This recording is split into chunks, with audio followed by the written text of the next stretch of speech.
నన్నెందుకు రానిచ్చారు? ఈ పప్పులు పుల్లు నమ్మాల్సిన వాళ్ళని మాత్రం నమ్మడు.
ఇక్కడికి వచ్చారు?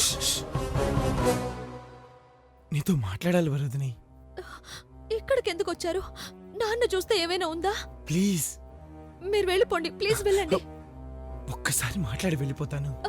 అయ్యో, ఎప్పుడా? ఎక్కడ? కాదనుకో, మీ నాన్న లేస్తే ఆ ఛాన్స్ కూడా ఇవ్వడు. ఇప్పుడే మాట్లాడాలి. ప్లీజ్ రా. వద్దు. ఏంటిది? వదలండి. నా మాట విను వరదని. రా ప్లీజ్ అండి. రా.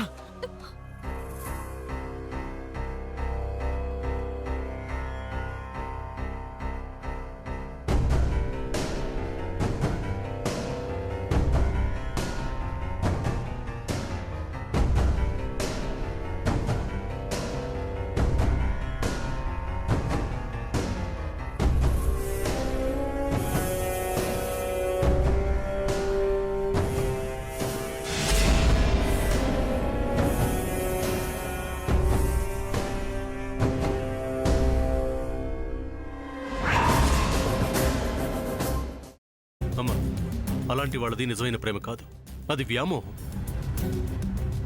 ఎగ్జాక్ట్లీ చిన్నత్త, నిజంగా ప్రేమించుకున్న వాళ్ళు అలా చేయరు.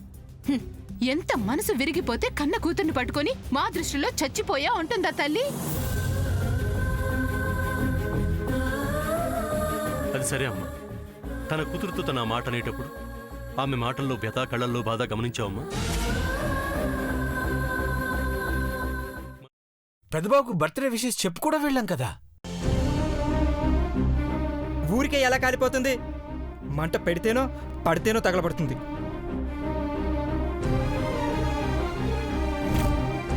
కరెక్ట్ చిన్నబాబు, నీకొచ్చినట్టే నాకు డౌట్ వచ్చింది. పార్వతే షర్టును తగలబెట్టిందనుకుంటా.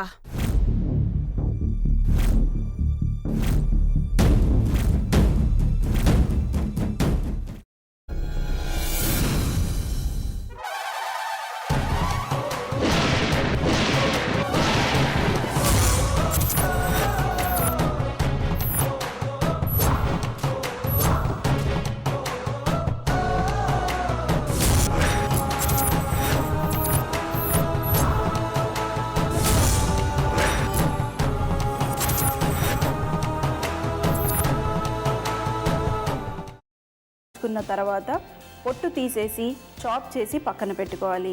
ఒక ప్యాన్లో కొద్దిగా నూనె వేడి చేసి అందులో ఆవాలు, మినప్పప్పు, శనగపప్పు, కరివేపాకు, సన్నగా తరిగి పెట్టుకున్న ఉల్లిపాయలు వేసుకుని 1 నిమిషం పాటు వేయించుకోవాలి. ఆ తర్వాత కాల్చి కట్ చేసి పెట్టుకున్న వంకాయని కూడా అందులో వేసుకుని బాగా మిక్స్ చేసి బౌల్లోకి ట్రాన్స్ఫర్ చేసుకుని అందులో తగినంత చిక్కటి పెరుగు లేదా పల్చటి పెరుగు వేసుకుని మిక్స్ చేసి అన్నంతో కానివ్వండి, చపాతీతో కానివ్వండి సర్వ్ చేసినా చాలా బాగుంటుంది.